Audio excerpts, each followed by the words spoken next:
Hi everyone, I'm Alex Rosenfeld, founder of Freshwater Investments, and this is Coffee with the T-Bird podcast. I sit down with fellow T-Birds who are making an impact in business, leadership, and entrepreneurship. Each episode features conversations that explore the pivotal moments, personal motivations, and lessons learned on their journeys. Whether you're a student, alum, or someone passionate about business and personal growth, you'll walk away with fresh ideas. This is a bit more than a podcast. It's a platform for connections, storytelling, and celebrating the global spirit of Thunderbird. This podcast is sponsored by Freshwater Investments.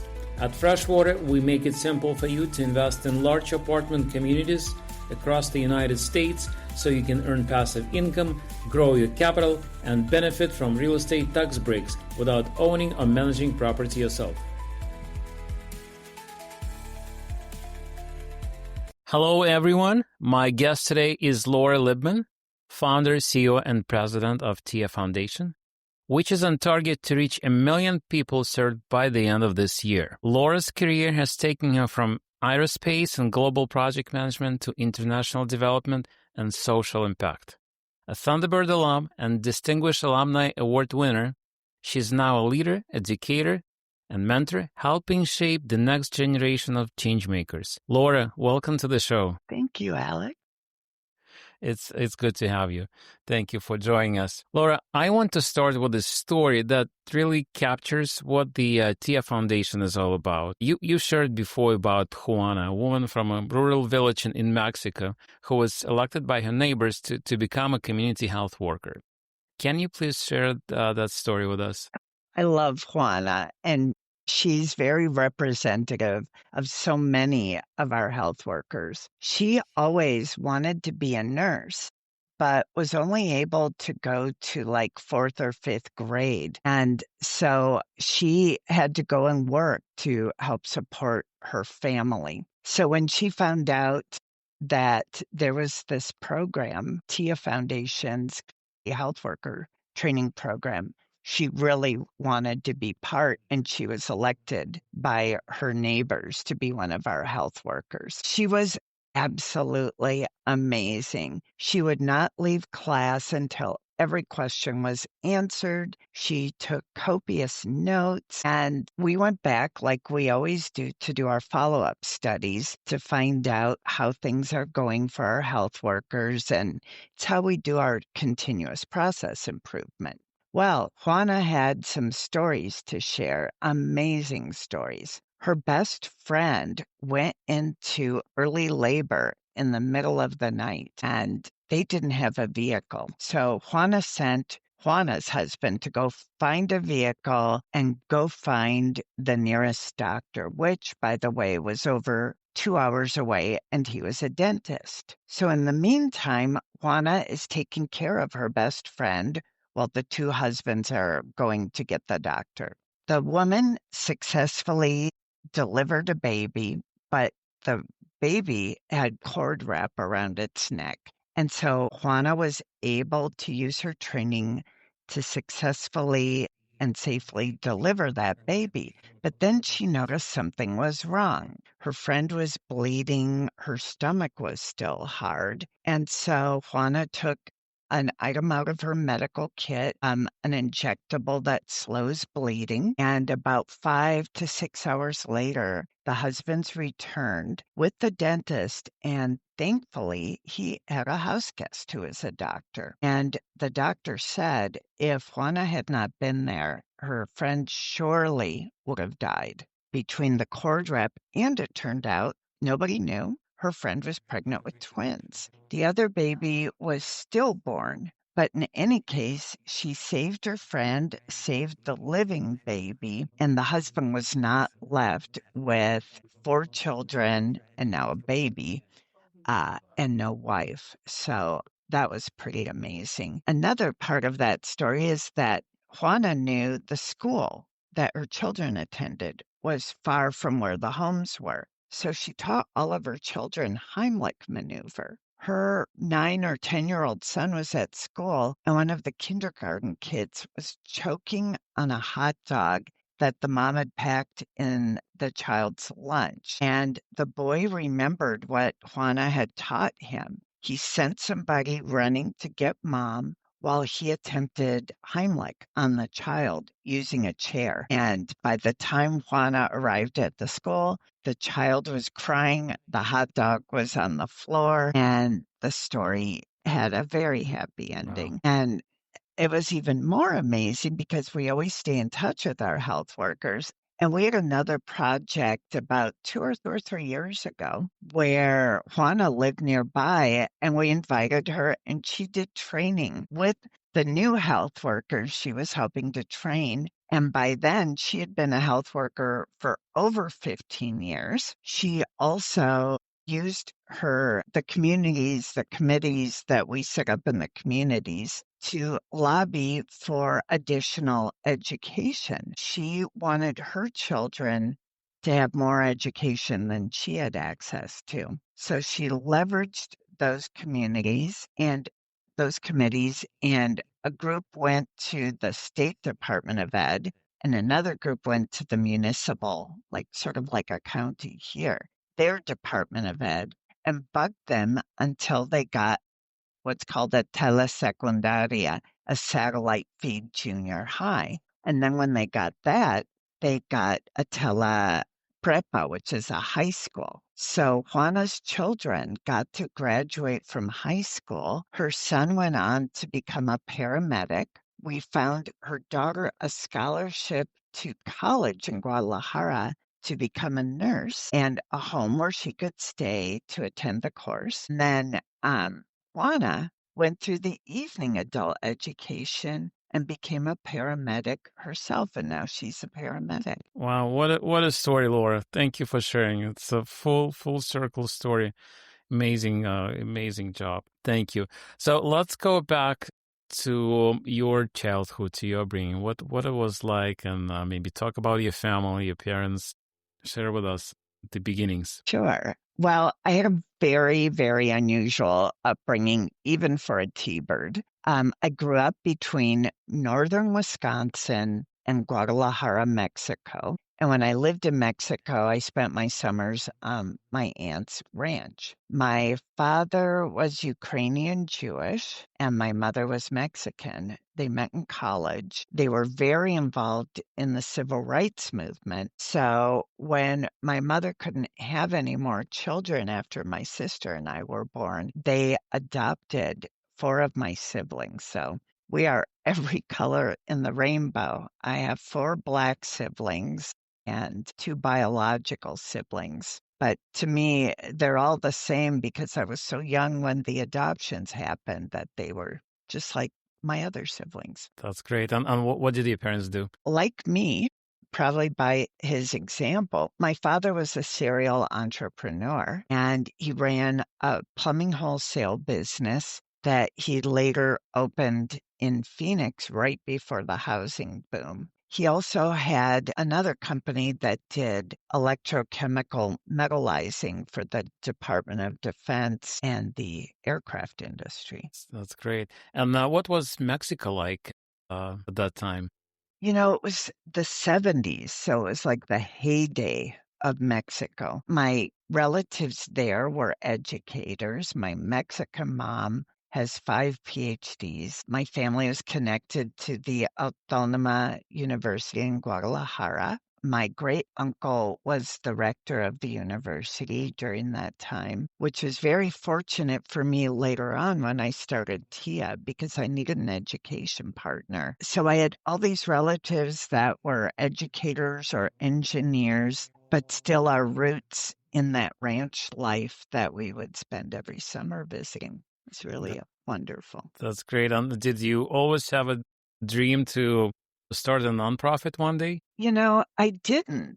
Although, because of my parents, all of us kids pretty much have been very devoted to causes and had done a lot of volunteering work, if not with the synagogue, then with children's programs. And we sponsored Hmong families after the Vietnam War, also in the 70s and 80s.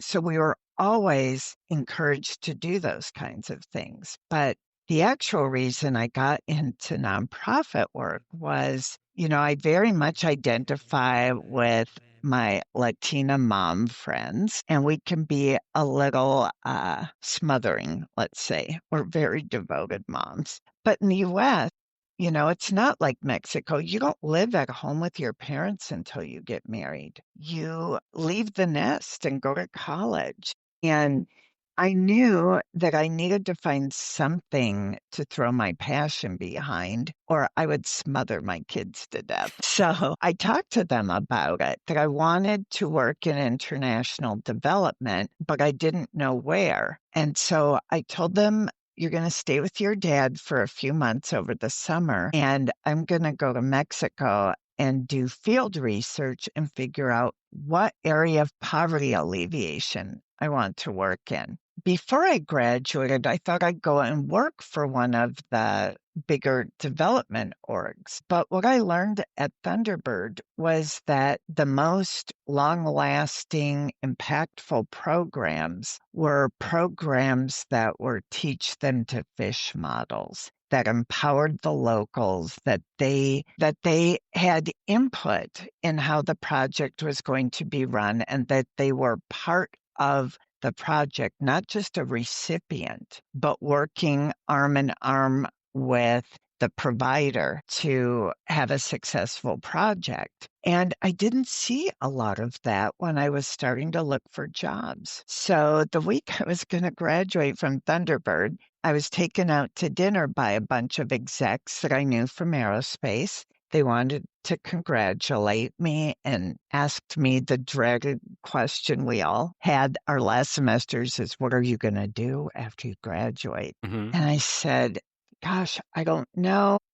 I have some ideas, but I'm wondering if I should get some work experience first. And they said, well, why? You've been an entrepreneur all your life, and you just told us how a lot of the models you're seeing aren't engendering self-confidence and, just that initiative. And the models you learned at Thunderbird do that. So why don't you do your own thing? And I said, well, I'd have to do some research. So they gave me just enough money to go down for those 3 months and do the research. And then they said if I could give them a good business plan, that they would provide me with the seed funding for the first year. So that's what I did. I spent 3 Go ahead. months, half of it on horseback because it was the rainy season and a car wouldn't go there. But that's how I learned that healthcare was the thing that they really needed. It was a Okay. big driver of poverty. Let me pause you for a second, and Sure. I just want to learn a little bit about your Thunderbird journey first before we go into TIA Foundation. How did you come across Thunderbird? Why did you decide to go there? Wow.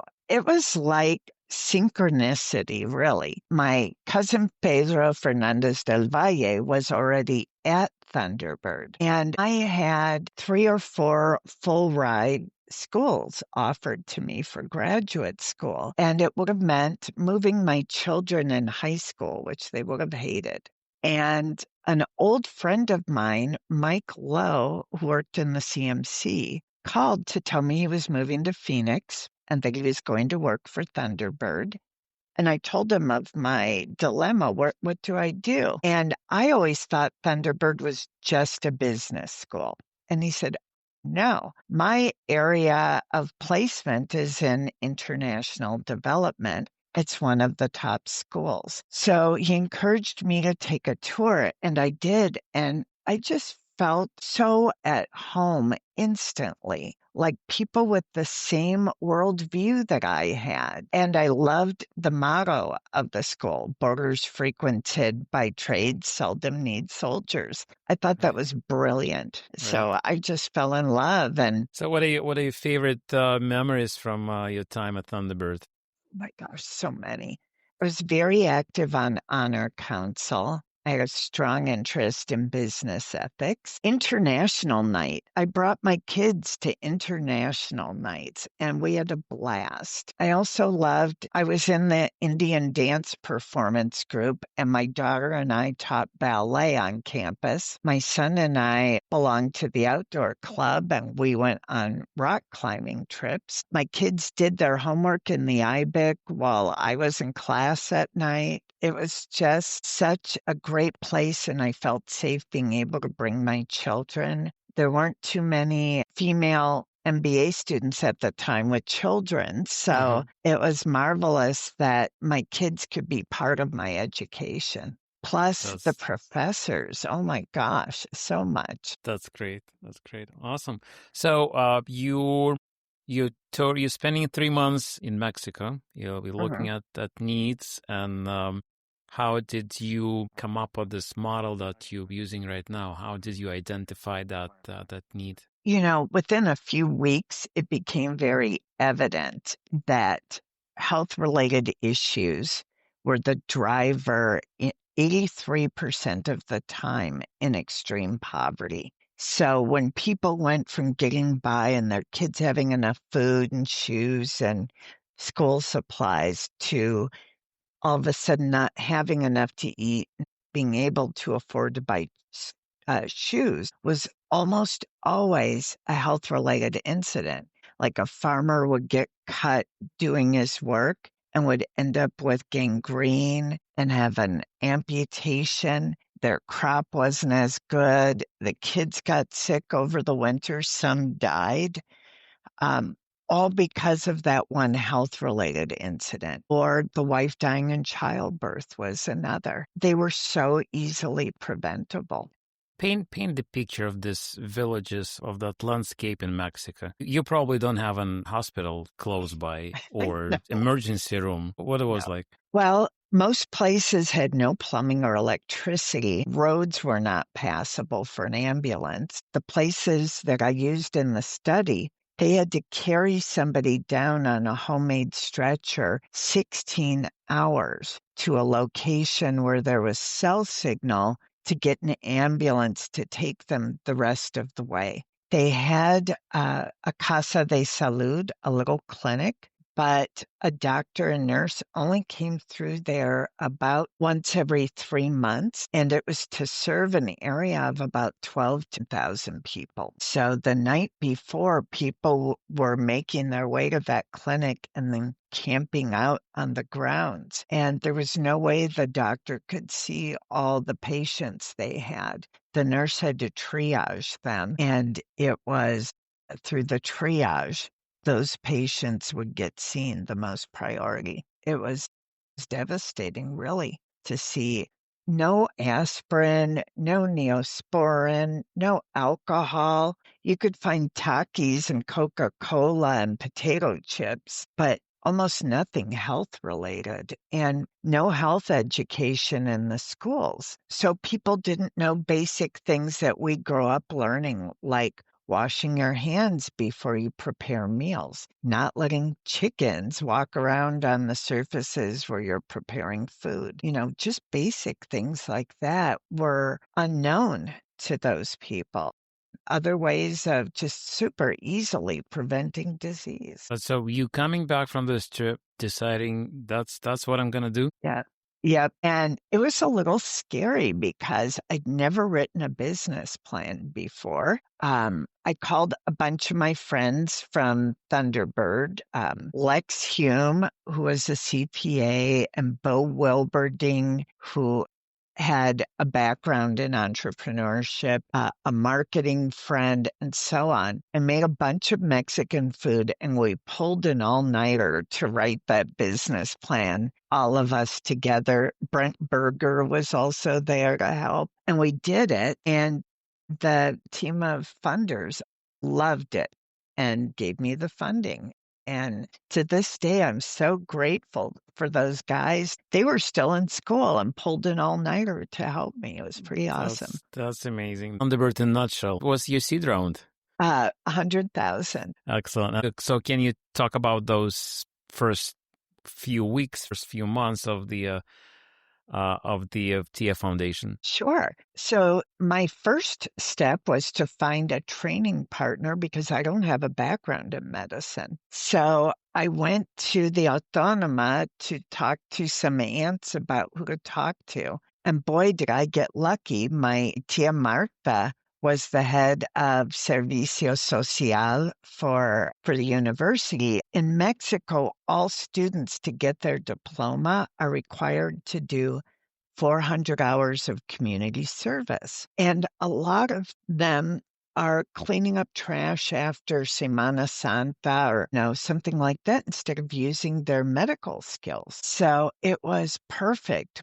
She connected me with the Programa de Medicina en la Comunidad, the community medicine program. And while I was in her office, she had this big window. And I started to see a bunch of my T-Bird friends walk by. They were taking a class with her husband, my uncle, who is an international business law professor at the Autónoma. So talk about small world. We were all so excited and surprised to see each other there. So I got my education vendor lined up. It was the university. Then I had to go and negotiate pricing for the contents of our medical kit. And they are valued at $2,000 each. We don't pay that. We get university hospital pricing, thank goodness, but it has IV setups in there. It has a mini suture kit for when we're delivering babies for episiotomies, glucometers, stethoscopes, blood pressure cuffs, medications, mylar blankets to receive the babies in so they don't have shock. All those things are in that medical kit. It's enough to serve a group of 1,000 people for 10 years. And it's all like Swiss and German made physicians grade equipment that's in those medical kits. Okay. So you negotiated prices? And then we did. I'm a total geek from having worked in aerospace. So like I did when I was trying to do the research for TIA, I did community studies on various communities or municipalities, like counties, of where we might work. And we did a baseline data study on each of these. And I developed from my international risk management class with Lou Howell, a 27-point weighted matrix that resembles a political risk assessment to choose which of the communities we are going to work in. And so we settled on Sayula. It's about 2 hours outside of Guadalajara.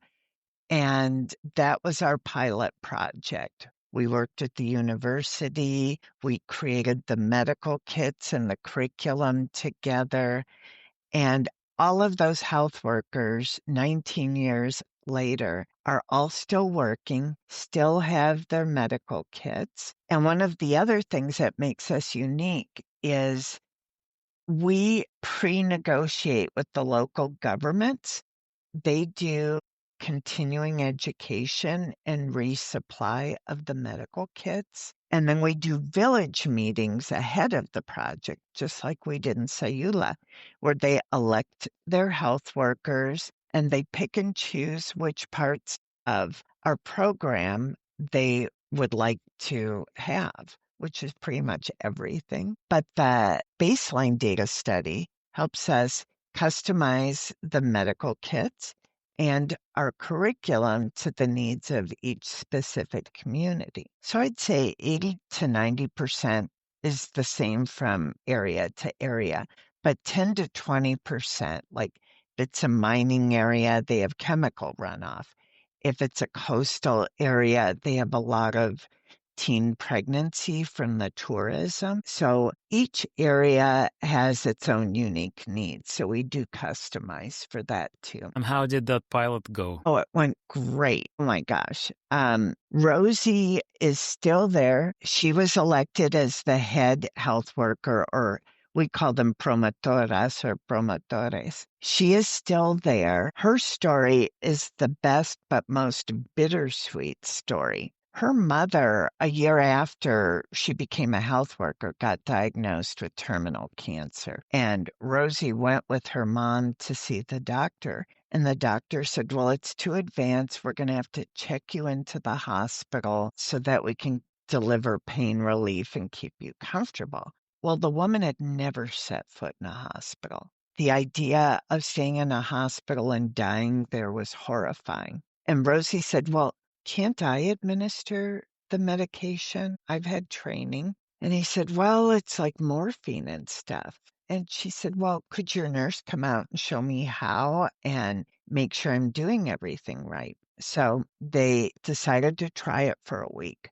Round the clock, Rosie set her alarm, administered morphine and other meds on an exact schedule. She organized all the family and neighbors. Her mom was never alone. She had nutritious meals. She had visitors, and she got to die at home with dignity, with pain relief, and with comfort. And when the doctor came out to visit to see how things were going, the nurse had told him great stories. So when he went out, he said, oh my gosh, she would never have gotten this quality of care in the hospital, this level of attention and comfort. So he was totally fine with Rosie doing that again in the future for other patients. And Rosie, on a follow-up study, expressed her gratitude for allowing her mom to die the way she wanted to at home. So you had your successful pilot, and what next? You deciding you need to go into new communities, you want to expand, you need additional funds? Oh, yes. Yes. The funding is difficult. Any nonprofit person can tell you that. And I heard Kelly Kreiser's interview, and she had some advantages we didn't have. She had the name of Thunderbird and their brand behind her and the alumni network behind. Lovely program. I'm a mentor in many of her programs. I love what she does. Well, for us, because we're more of a holistic approach to medicine rather than what I call the disease of the month clubs, Gates will fund polio vaccinations one year, and the next year it's mosquito abatement. We're covering everything. So it's a lot of people assume that most charities just apply for grants and get them. It's not that way at all. The average charity gets 10 to 20% of their funding from grants or corporate CSR. The rest is individual donors. It's a lot of dog and pony shows and begging. So in our case, we have quite a few small donors, college students that give $20 a month and give up Starbucks once a week to send us that $20. And then we have some family foundations that also donate larger sums. But we have to maximize every penny we get. And right now, we provide health care at less than $4 a person for fully life-sustaining health care for a So lifetime. I understand, since you don't have any revenue, you're just providing services. You in that fundraising mode all the time. Yep, I am. It's hard So because I'm an introvert too. so what's your approach? What your strategy You to know, fundraising overall? it'll sound kind of funny, but usually when I'm making a presentation, I talk about the business side of what we do, our data collection, and how the model is designed to be self-sustaining and teach them to fish. And then when their eyes start to glaze over from the numbers and get bored, then I switch to telling stories like Rosie, like Juana. And then not very good at they ask, but the stories usually are enough that they on their own take their checkbook out. And I have gone back and asked people afterward when they've donated more than once, why do you continue to donate to TIA? What is it you like about what we do? And we got 4 main answers. One is they love our teach them to fish model, that we're not giving a handout, we're giving a hand up. Another is that we very much run it like a business. That's another thing people like. That we're self-sustaining is another thing that people like. And lastly, they really like the sort of organic empowerment of women and girls. We didn't design the program to be heavy into supporting women and girls, but women tend to be the caregivers in every family. So it's sort of a natural leadership development for women. In fact, quite a few of our health workers have been elected to public office as a result of being a health worker. So your organization is about 20 years old today. Can you talk about the current state of TIA Foundation? And Oh my God. you also mentioned that you're running it as a business, so maybe you can expand on that as well. Sure. Well, we are now in 6 states in Mexico. We are in about 40 municipalities, or the equivalent of a county here. I've helped 6 other countries replicate our model. I'm going on a trip in March to Africa with my son for fun, but I'm also going to go to Uganda and see how a group of people there replicated our model. And I'll be a bit of a geek there too and see like what did they have to change for their culture, for their resources. So excited to do that. What are the 5 countries? India, Paraguay, Malawi, and oh my gosh, I always forget the other one. Sorry. That's okay. And how big is your team right today?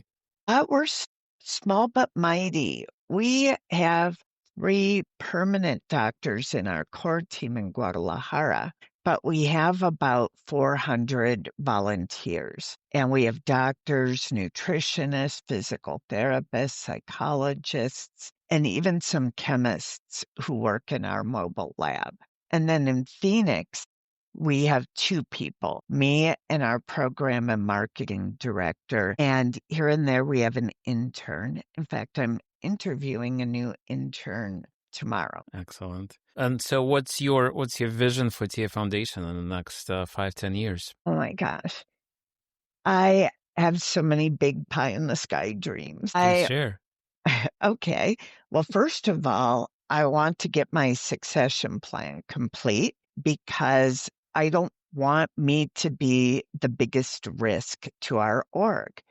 I can't live forever, and so I need to replace myself. So that's one. Another is I'd really like to test this model in another country. And so we've got 2 possibilities in the works. Last year, I visited El Salvador with a partner org, and we're considering doing a partner project in El Salvador. The other is in the US, actually, with some of the Native American populations. We may not be able to do fully what we do in Mexico, just liability issues. We are the most litigious country on earth, after all. But I thought about doing educators, health educators, and giving them specialties like diabetes and high blood pressure, or pre and postnatal care, areas like that on the reservations, because they may have world-class hospitals on the res,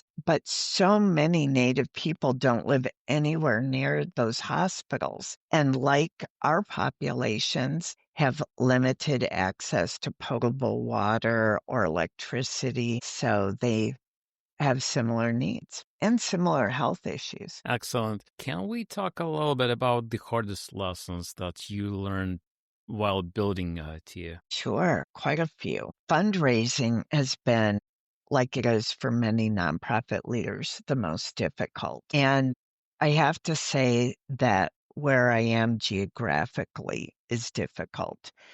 About 10 years ago or so, they passed SB 1070 here, which was called the Show Your Papers bill. And we used to use direct mail marketing to solicit donations, like so many charities do. Well, after SB 1070 passed, and my daughter was volunteering with me, and she would go and pick up the mail and open the envelopes and write the thank you letters. And I came into the office one day and she was sobbing on her desk. We had just done um, a direct mail piece, and I was getting death threats in the return envelopes. And she was so concerned that someone was going to kill me. They said that I was helping illegals. And the irony is, our program actually has been demonstrated by a Thunderbird study, double blind, that we reduce immigration to the US by as much as 400% because we're teaching people how to fix all the aspects of their development that they want to improve. But I just told her, don't worry. It's a coward. They didn't sign it. They're dumb not to realize that we're helping people stay And where have a they, normal life. yeah, and that I wasn't worried about it. But my board worried, and so we canceled future direct mail, which really means that it's all one-on-one solicitation for the most part, and working with the Arizona Community Foundation and so on. Got it. One other item I wanted to follow up on. You mentioned that the villagers select a person who would be serving them. Yeah, How does that process work? it's so awesome. So when we're having the village meetings and explaining the program, we're gender nonspecific when we get to the election part. We look at the size of each of the communities to determine how many health workers they might need. And we ask the communities to elect them. And we also let them know what week we're going to be there doing the trainings. And every morning during that week, we have a free clinic in a different corner of the municipality. The health workers come and can practice and help their neighbors have more confidence in them. And then in the afternoon, they have their course. So in that village meeting is where they do it. The other thing we do in those village meetings is we tell them the schedule for the week and tell them anyone who wants to learn can come. So we get a lot of extra people the days that we teach CPR, Heimlich, and midwifery. So that's really cool. And the other thing we do is they form committees. Now, they don't know that they're forming committees of competitive advantages, but that's exactly what they're doing. Who's going to feed us? Who's going to provide a clean place for us to work? Where are we going to sleep? Who's going to take care of the health workers' children while they're in class? All of those things get divided up into committees. After we leave, those are the committees that, like Juana, leveraged to get further education available. So one of those committees watched the children while the representatives were going to the education offices. Another committee went door to door to gather pesos for their bus fare, and so on. Other communities end up using those committees for micro enterprise, for food co-ops, for access to potable water solutions, all of those different areas, and they choose them. All starts at that first community meeting, that first village meeting where they're electing their health workers. That is how they buy into the program, how they take ownership of the program, and why it lasts as long as it does. Why we've never lost a health worker, why they've never tried to sell the contents of their medical kits. That's why. That's great. And Laura, how do you measure impact of your program in a way that donors and communities understand what you do and the Oh, impact of it? that's a really good question, and I don't get asked that often. So one of the things that I explain to donors is some of the stats that we're used to hearing, like maternal mortality, for example. It can take decades to move the needle on something like that. But where we can move the needle right away are on things like behavior change. How many women are now taking prenatal vitamins who weren't before our program? What are the hand washing practices after a project? And we have that baseline data study that we can measure everything from. Dental health, we bring toothpaste and toothbrushes and dental floss and teach kids and health workers how to use it. So how many people are doing that? All those different behavior changes that lead to longer life, less maternal mortality, how many people are current in their vaccinations before and after we implement a project. All of those things are things that tell that what we're doing is working, that's impactful. And we had an opportunity about a dozen years ago to really demonstrate that when we had the H1N1 flu virus in Mexico. So one of the things our health workers do is they have a protocol for treating influenzas and other common ailments throughout the year. And one of the big problems in Mexico is dengue, which is mosquito-borne. Well, the state of Jalisco used all of their budget for health marketing on dengue because it was the hemorrhagic variety and a lot of people got sick. So they had no money left over to bug people about water abatement and things like that, or left over for H1N1. Our health workers went house to house for both of those illnesses and how to protect yourselves. We had no dengue in our communities, and we had 3 cases of H1N1. And back then, we were serving a few 100,000 people, and we still had 0 cases of H1N1. So things like that are pretty powerful to share. That's great. You also mentioned that you had lots of fears when you started TIA Foundation. And today you're on target to reach 1 million people served by the end of the year. How do you feel today? I'm pinching myself every day. The idea of 1 million people just blows me away. And, it's one of the downsides actually of growth. One of the things we love as, people who run charities is knowing all the individual people. Well, I used to know all the families of the health workers and most of the townspeople. Well, we've grown too much. I still know every single health worker we have, but I don't remember the names of all their children anymore. So that has been tough for me, but it isn't about me. It's about them. So that's my problem, not theirs. I was very scared at the beginning that I wouldn't get any funding and that I was jeopardizing my children's roof over their head and food, or that I would fail, or that the Mexican government wouldn't want us there, or the safety of my whole brigade, because these are people in their early teens with their whole lives ahead of them. And their well-being is all on my shoulders. So is the salary of everyone who works for us. It's a lot of responsibility. And so is the quality of the curriculum. We can't make any mistakes and have people's lives be threatened as a result. I would never have imagined that I would have as many volunteers as we do either.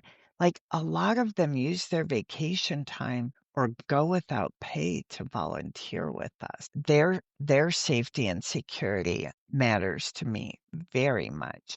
I do a sweep of all of our communities before we do a project, and I go by myself to do it just to make sure everything is ready, everything is safe. I used to worry that if something happened to me, that there'd be no more TIA, but I no longer worried about that. I've got a great network of board members who are now friends who will never let that happen, who somehow my crazy dream has been contagious and now they have it too. So I'm no longer worried if something happens to me tomorrow that Tia won't carry on, because it will. Laura, I wanted to ask you, how can Thunderbird community can support or get involved with Tia's mission today? Well, on our website, we have a donate now button. We And I will share a link in the show notes on that. Great. Thank you. And then every couple years, we do volunteer trips. You raise the cost of a medical kit, and we help you with a GoFundMe account, because we want even people who aren't wealthy to be able to go if they want to go. And we've had some like parent-child trips. Your child has to be at least 16, but we've had some really cool trips that way. And if you have a child who's at a nursing school, helping them to organize a group from their nursing school to go with us, because that's a win-win. We get to do another project and have it funded, and your child becomes more humanized when they're working here in the U.S., when they have patients from the Hispanic community, because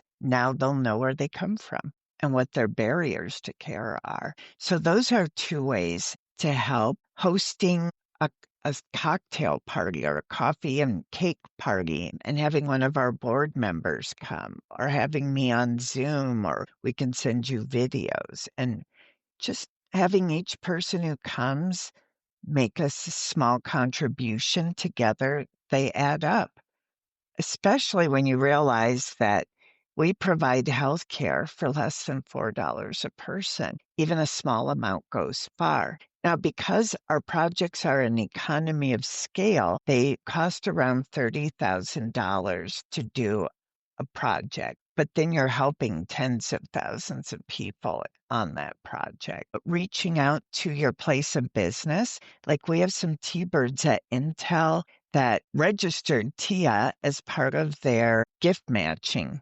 program.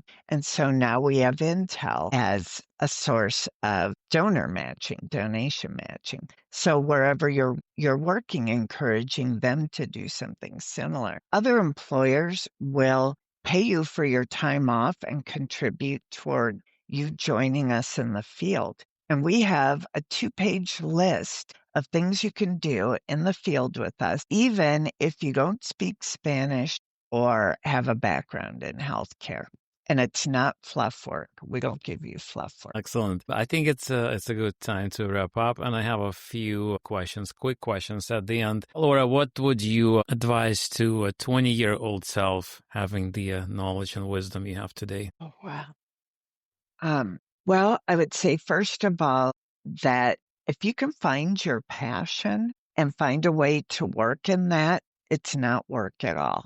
It's pure joy. You won't want to hit your snooze button in the morning. If you're a young person who wants to go into nonprofit or start your own, it's really difficult. And I would encourage you to get some business experience and also get some education around nonprofit management so that you'll be better prepared when you're at a point to do that. I think working in nonprofits is great. And one of the things I love about where the younger generation is, they're driving change in the workplace. They're demanding to work for places that do good in their communities. And I love that. Encourage your workplaces to do donation matching or CSR, corporate social responsibility, but do what you love, because it won't feel like work. I was a single mom when I was their age and was lucky enough to find a job that enabled me to support my children well when I worked in aerospace. And I did really enjoy that job. But when it's a passion, you love it. You just love it. The other thing I would tell 20-year-olds that has nothing to do with any of this is when you get raises, don't change your standard of living. Put that extra money into an investment or into a savings account and learn to stay where you are because you'll thank me later. You'll have travel money, or you'll have investment money, or retirement money, or scholarship money for your kids someday. But there's nothing wrong with learning to live within your means. And every time you get that bump, not using it, saving it, and investing it. That's the other advice I give to a 20-something. Thank you. Laura, do you have a message for Thunderbird alumni community? Oh my gosh. Thank you. I was scared to death when I went to Thunderbird to be this older student and a single mom. And I was afraid I would be harshly judged. And it was totally the opposite. I don't know if I would have finished without the encouragement of my professors, my fellow students, people who are in group projects with me. Half my board now are T-Birds. And I don't know, Tia would not be half as successful now. It wouldn't exist without my experience at Thunderbird. So gratitude is my biggest message to the alumni at Thunderbird. Thank you Excellent. all. Thank you. And the last question, what's your next dream travel destination? We're going to Kenya, Tanzania, and Uganda. My son and I want to hike Mount Kenya, and then we're going to do a photo safari in Africa. But I'm probably going to Italy before then with my Aussie niece, who's half Italian. And we're going to meet in Italy, I think in October. So I'm super excited because I've never been to Italy. I've been to like 60 countries, but not much of Europe yet. But it's coming. That's going to be a fun trip. Yes. Excellent. Sure Laura, thank you. Thank you so much for sharing your story, for sharing your amazing journey. Your foundation does an amazing work and in the community. We wish you continued success, and thank you so much for spreading that kindness in the world, for helping people, for impacting people's lives. Thank you. Thank you for having me, Alec. It was absolutely a pleasure. Thank you. Me too.